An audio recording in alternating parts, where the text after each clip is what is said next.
We're going to do a basic assessment to check for the back and obviously a very common condition which is a cause of lower back pain. First off, we would observe the patient's posture. So we're looking for three distinct postural types. People who have a sway back posture whereby the pelvis comes forwards. This increases a lot of pressure across the lower back. You get people with a slumped flat back posture where a lot of movement from the thoracic spine, or you get people who have got an increased lordosis, very much an inward curve, still the pelvis is in anterior tilt, so again a lot of muscle tension in this area. Having observed the basic posture, what we'd also want to check for is any loss of neurological function. So again, if we have a look at the patient and just check the muscles of the lower limb. So toe raisers, I'll give you some support, and back down, and again walking on the heels of the feet. These just check the basic muscle functions in the lower limb.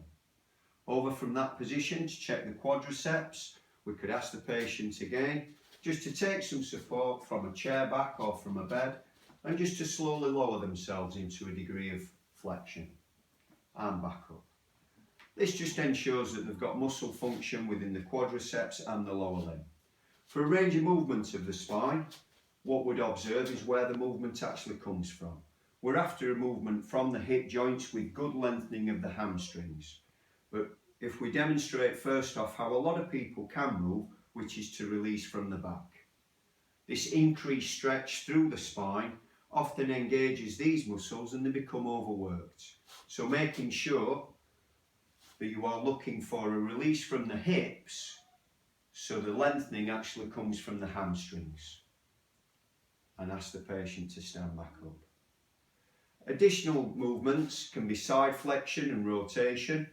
Again, from here, ask the patient to reach down with one hand, observing where the spine curves and obviously the range of movement. And perform that to both sides and back up. You just place your hands across your chest and we can check for rotation. Again, looking for where the rotation is initiated from. Ideally, it would start from the hips and the shoulders would follow for a full complete range of movement. And back to the front. Additional tests for neural tension can include the slump test. We'll take a seat on there. Asking the patient to initiate a slumped posture and then come back up into upright sitting. In this sitting position, we can then check for how much movement there is in the leg. This places more strain on the hamstrings.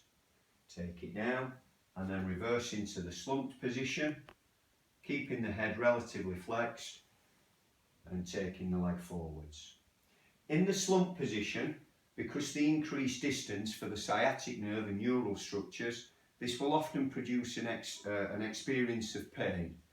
Whereas in the upright and appropriate posture, this puts more strain on the hamstrings and therefore the pain will be more muscular and simply a restriction to movement because of shortness and tightness within the hamstrings, not neural structures. Want to lay down on the bed. Common examination again to check for the neural mobility is the straight leg raise. Over in this position, take good control of the leg and slowly bring it up into flexion. Over from here, we're looking at the range of movement from the hip joints, keeping the knee protected as we bring it up into flexion, observing the patient to make sure there's no significant pain. Additional wind-up tests can include the movement of the ankle, bringing that into dorsiflexion, just to put an additional strain on neural structures. As with most assessments of joints, you would always check and screen for joints above and below.